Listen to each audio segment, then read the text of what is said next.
Welcome. You're listening to the Keeping Ashland Healthy podcast, a podcast production of the Mental Health and Recovery Board of Ashland County, Ohio. Thanks for joining us.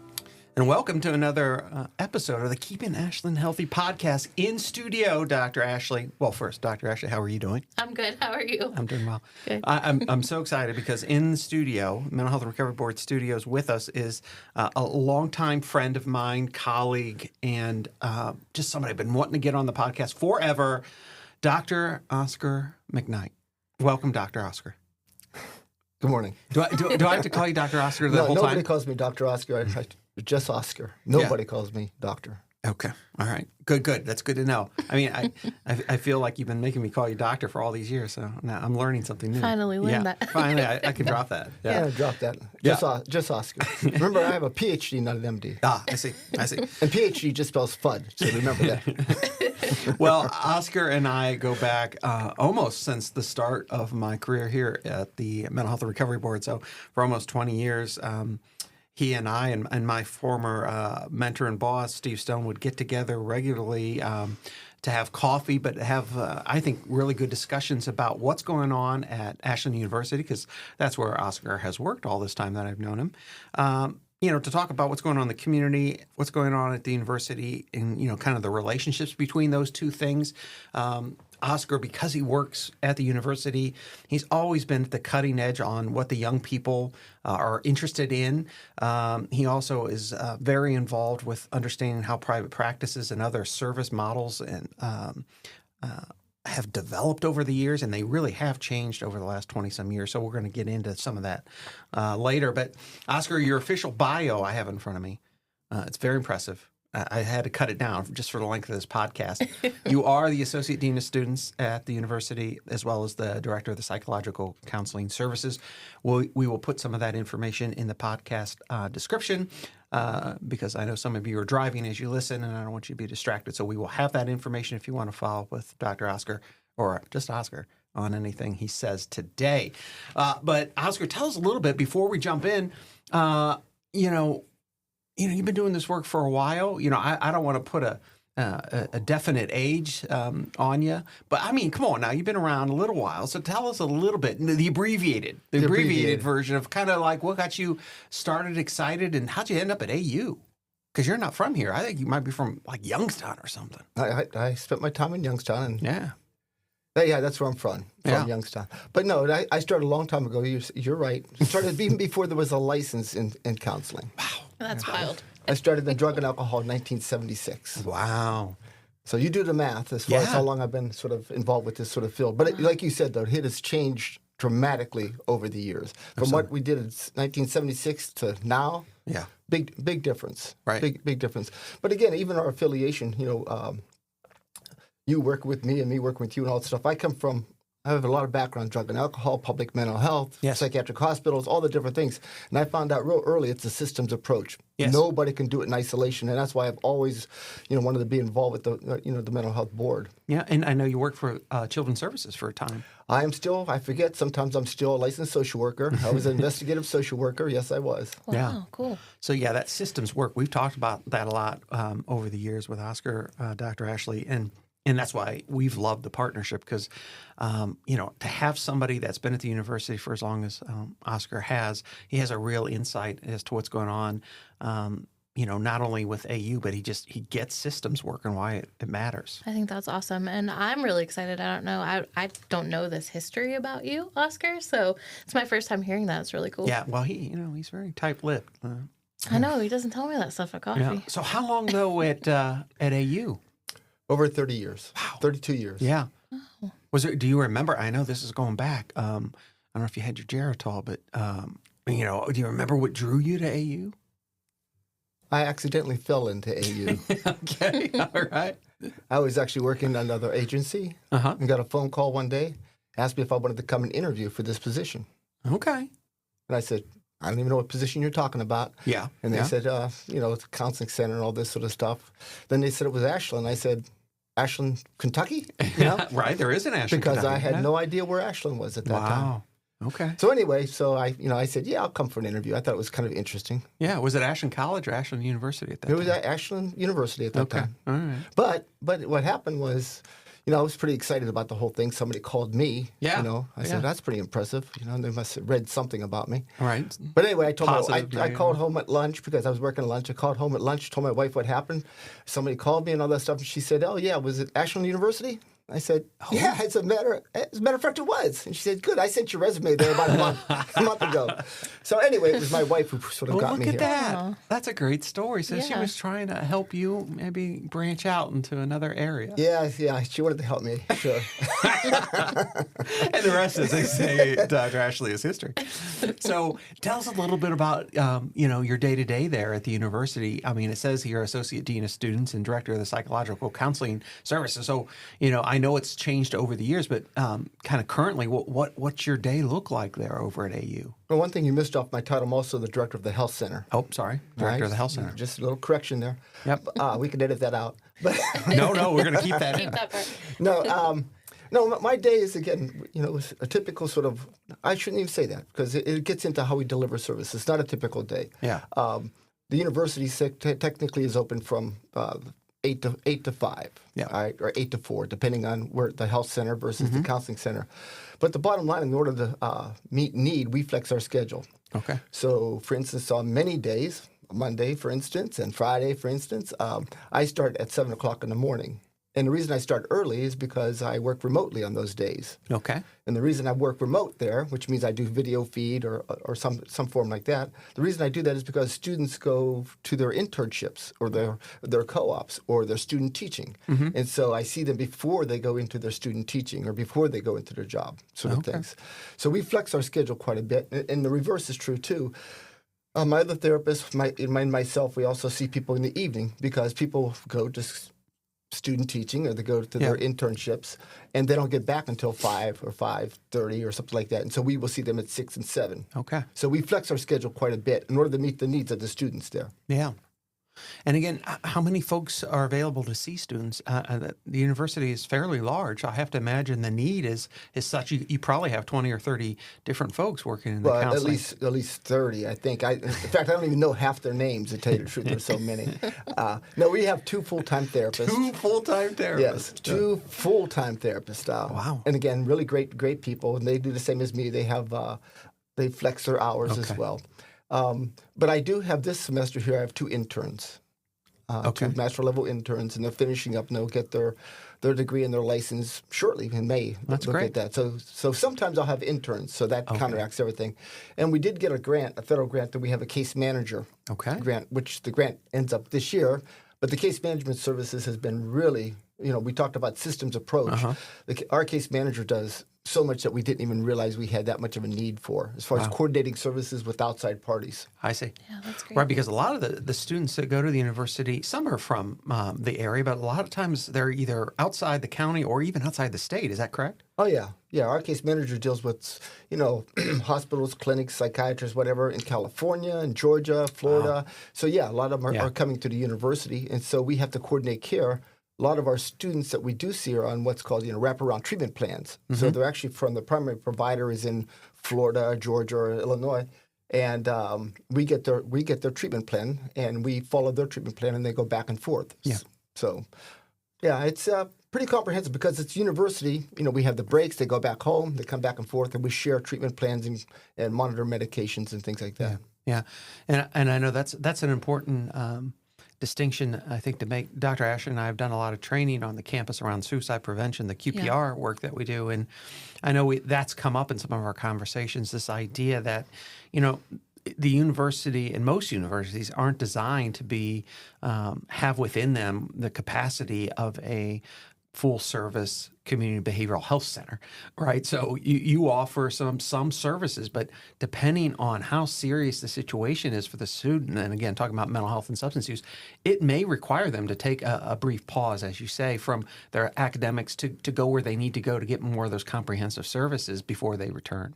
Yeah, and again, that through any semester I've been there, people will take breaks or they go get other sort of treatment while they're in treatment. In fact, we have a very close relationship, again, with the Appleseed in town and our drug and alcohol sort of facility. So if our students would, they'll get services at both of those agencies and some other ones as well. But we either do case management with them or we provide the counseling component and they'll get the medication component somewhere else. So it is a networking systems approach. There's no doubt about it. Yeah, and again, we've always appreciated that you work with our local providers whenever it makes sense to do so. That's just sometimes Oscar and I presented at these things, they call them town gown conferences, and the whole idea of, where universities are at, particularly in smaller communities like Ashland County, that relationship between the town, if you will, and those at the university can be, without good, I think, communication and discussions, it can be tense. I've always found working with Oscar to be the opposite of that because he goes out of his way to partner. As you say, we appreciate that. Well, again, I appreciate it because, again, I go to my directors' meetings for all the counseling directors, for instance, in the state of Ohio at universities. And I will tell you that I know of, over the years, none that will deal with the community. Everybody stays isolated. I was going to say that too. Yeah, so I've gone to a few different universities. None of them have that connection with the boards in the community. So I think it's a really special thing that's happening here, and maybe more universities should do that. Yeah, I don't want to get too far off it, but I don't understand it. I bring it up at my directors' meetings all the time, and some of them are online and some of them are in physical. I don't understand. I try to encourage them to get involved with the local boards, the local mental health agencies, and they absolutely refuse. And it may go both ways. I don't understand the separation personally because I'm thinking more of a system sort of things, but again, we already talked about. We see students who are also involved with the community. They go back and forth, or even social services. The other thing we have. Right now, we have 8 of our students in partial hospitalization programs, which means they go to school through Friday and they go check in at the hospital on Friday, Saturday, Sunday, come back on Monday. And I'm on their discharge planning team. We work with the wraparound plan. I couldn't imagine providing good counseling services without being involved with other systems. It doesn't make sense to me. Agreed. But again, it's very unique. It is very unique. Yeah, I think so. Well, the other thing I've always been amazed over the years in talking with you is, because the needs at the campus are so great, and even with your 2 full times and your interns from time to time, the needs is always greater than I think the capacity. So in order to meet that need, you've just been so creative over the years, and a lot of things you're creative with are now becoming more mainstream. But if you would, Oscar, maybe talk to the audience a little bit about some of the kind of innovative ways you've tried to meet the needs of the students, given such a small amount of folks that can do the work. Yeah, that's a really good point, because I always sort of really happy with what we've done over the years, because we've been doing telecounseling or video counseling back and forth over 15 years ago. Yeah, one of the first people I ever heard of. Yeah, nobody was doing it at that time. In fact, again, you talk about going to directors' meetings, they were absolutely terrified or horrified that I would provide counseling services over the internet, and things have really changed. Now it's sort of, now they understand it's accepted, but I must tell you there's big pushbacks even within the field about doing telecounseling. But we started that 15 years ago, doing that part of it.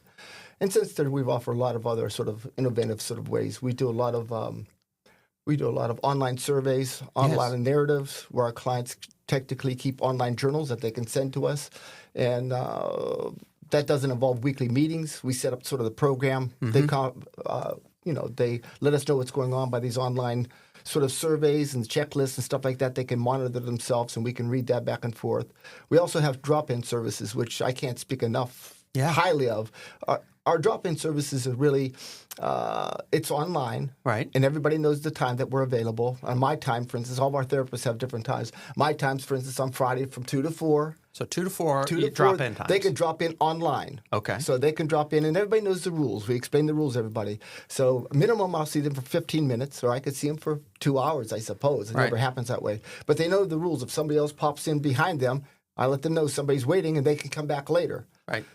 But what that has done, it has allowed sort of a safety net. It has allowed us to touch base with some people that normally we wouldn't be able to touch base until their next appointment, which has prevented a lot of crises from happening. Yeah, and sometimes 10, 15 minutes is all they need if they just wanted to check in with you and make sure maybe a quick question, or make sure the direction that they're pursuing makes sense, or could it be that simple? Yes. Yes, a lot that simple. What's interesting about, again, I've been doing this for a long time as far as the online part of it. Online therapy is sort of really different than traditional sit-down, face-to-face therapy. Right. That is always going to last your 55 minutes, 50 minutes, whatever. It's going to go there. But online, the people come in with a different attitude. They're really coming in with, they have one concern, and you've got to address it now. All right? And we address it, and they're gone. It's very sort of, back in the day, it was sort of brief strategic therapy, we called it back in the day. It's really just addressing sort of the issue and getting on with it.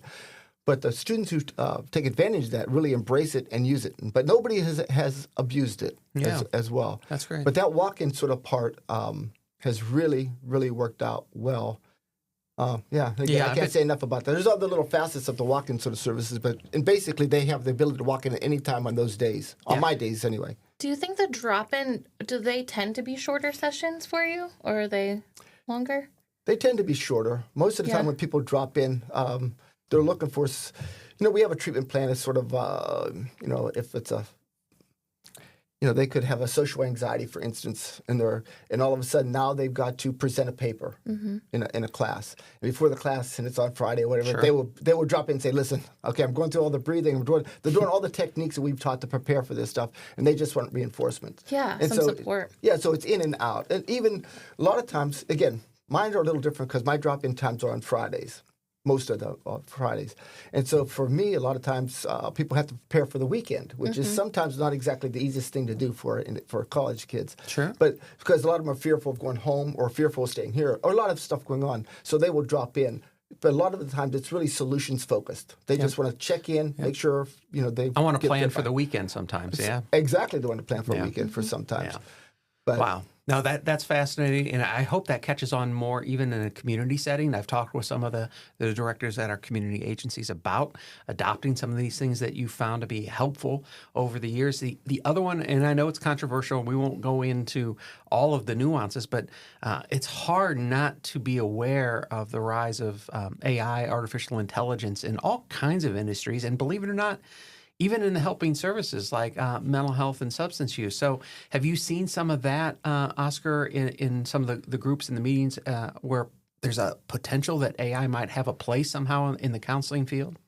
Yeah, it's again, I'm dealing with, 18-year-olds to 22-year-olds, and so they're all pretty much tech savvy. Yeah. Right. And again, this is what the mental health system, the community mental health system, is going to see in about 20 years. Yeah. They're growing into it, and I think by the way, the community mental health system has to prepare for this. Yes. They really have to prepare for this. Yeah. The technology, the artificial intelligence. You'll have students who go to. There's different sites that provide online AI generated counselors. Okay. They can talk to counselors online and all that stuff. And again, I don't discourage that. I actually encourage it because they're getting some sort of feedback. But how we use it therapeutically is a lot of those programs that they talk with, they'll talk with it and the AI will give a response. And I can't argue with a lot of the responses. I always ask them to print it all out. And so they'll print out, and that's one of the things the AI will do when you talk to the AI and talk back and forth. You get a little transcript of the They'll get a transcript. And so what happens is they will actually bring the transcript in my office when we have our counseling session. Oh. And we can go through what was good, what was bad, what was, Yeah. So it's interesting. It acts as a therapeutic tool. So I don't discourage it at all. In fact, I encourage it because it gives us more to focus on. Interesting. Yeah. Yeah. I mean, I don't know what you feel about this, Dr. Ashley, but it's up. You also do you got a side hustle where you're working for one of the universities. So are the young kids talking about it? I think, there's some chatter about that. I think Ashland chatter or just chatter? Just general chatter. And professional counselors talk a lot about AI. I think there's a lot of fear surrounding it. Like, AI is going to take our jobs or something like that. But I like how he's framing that. That is a South Park callback. Go ahead. That's fine, though. I like how he's framing that, though, as more of a counseling tool than like a replacement for counseling, right? I like that. It is a tool. And again, you have to lean, anymore. You have to lean in the technology. You can't avoid it. You can't repress it. Can't get rid of it. It's not going to go away. Again, I started, many years ago doing different fields, and I was in the school systems school systems many years ago. You still seem traumatized by that. I am traumatized. I have a lot of flashbacks. But to give you an idea of the technology stuff, I was in the school systems when they were bringing in TVs in Channel 1. I don't know if anybody... Channel 1. I forgot about Channel 1. I don't know if people remember Channel 1. Right. No, our demo is primarily over 65, so no, this is perfect. Well, the teachers and teachers unions were a little upset, a little guarded about these I see. TVs coming in and teaching their class.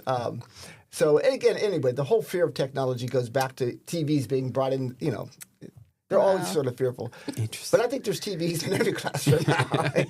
Nobody fears that. But no, they turn it on and they leave. Turn it on and it's in big 65-inch, high def. It used to be. They roll them in. They roll them in back in the day. Just a slight rabbit trail, just because Oscar always does this to me. He brings up these great things, and it makes me think of some of my favorite movies. And one of my favorite movies was Back to School, starring Rodney Dangerfield. Anyway, Rodney was going back to school. His son was also going to the same college. And there's a great scene where I think it was the son was in the classroom and the professor was up front, teaching. Now, mind you, this film's about 30, 40 years old. And when they first started, first day of class, packed full of students, professor up there. Second day of class, like half the students are gone and they just have their tape recorders instead of, and they're just taping it. And then by like the third or the fourth session, he was the only one there. And at the front of the classroom, the professor had recorded himself on a reel-to-reel. And it just, again, that's 30, 40 years ago, but the idea of, do we really need to be present in the classroom to learn? Or was what was so innovative, I thought, about that movie, whether they intended it or not, was that, yes, the technology could go places that we weren't really thinking about. And it was meant to be funny, but that's exactly what's happened now. We've got remote and distant learning where, you don't have to be live and present. You can take courses almost exclusively online, and nobody's live presenting most of the time. You can do that, but you don't have to. So it's very interesting. No, you're right, David. Again, in the education world, if you look at graduate schools, last number I saw, 60% of all graduate programs are taught online. Yeah, yeah. And so, again, that's all phasing out. You can get your MBA completely online. You can get a counseling degree online. Yep. That's even changed in just the time that I've been out of grad school in like the last 10 years. Because when I was in school, that was still like, people were like, oh, you're on an online counseling program and look down on that. Yeah. But that's different now. And I think most counseling programs are. I mean, a lot of them are online. Well, I know Oscar still has to advocate sometimes, because I think some of the folks that you supervise or shepherd, they want to do some of their counseling credits online, right? And depending on who you're talking with, there might be some pushback, like, well, that's not real counseling if you're doing it online, kind of a thing. Yeah, it depends on which. It's school dependent. Some universities absolutely forbid it. They don't want it. Other universities, their entire program is 100% online.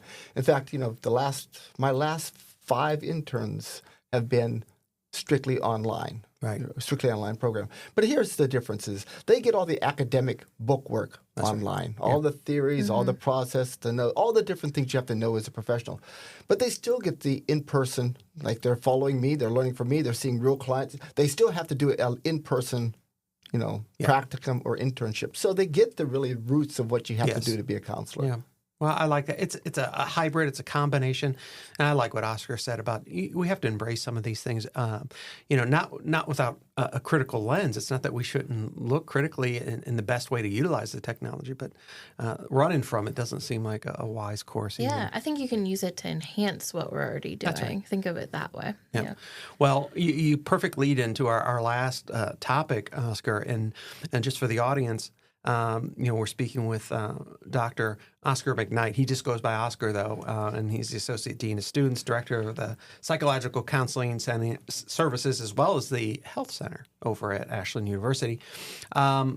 The board has contracted with Oscar over the years for sometimes what we call community needs assessment. He's helped us out. The board has a local levy that we very much appreciate. The community helps support the mental health services and substance use services that we fund.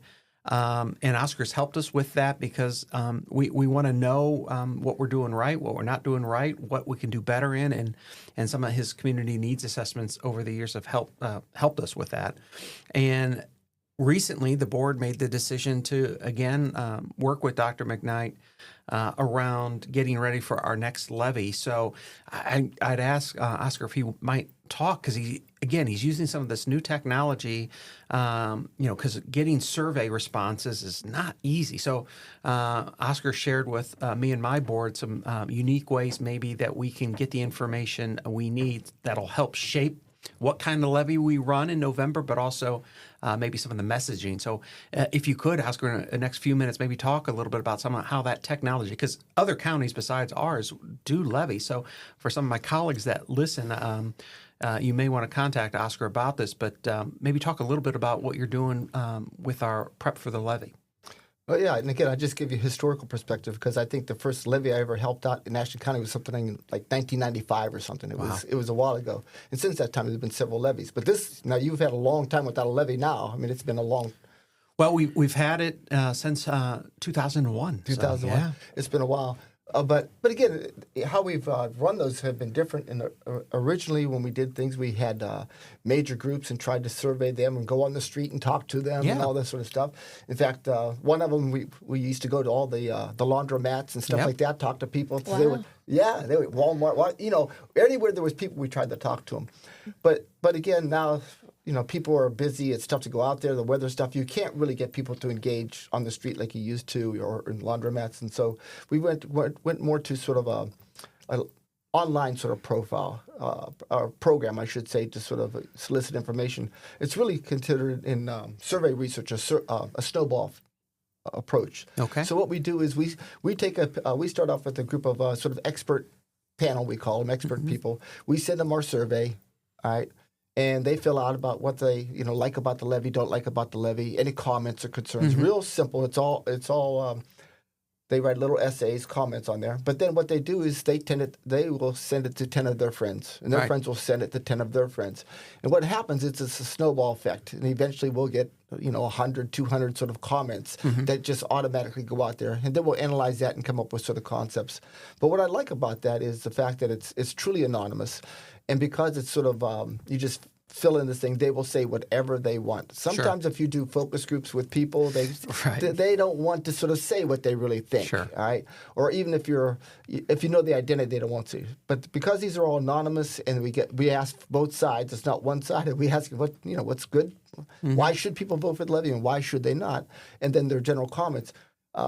We get really honest answers. Yeah. So anyway, you'll get a lot of sort of honest responses from the public. Right, which is what we're looking for, because we really want to know, how we're doing in the eyes of the folks that are answering. So, yeah.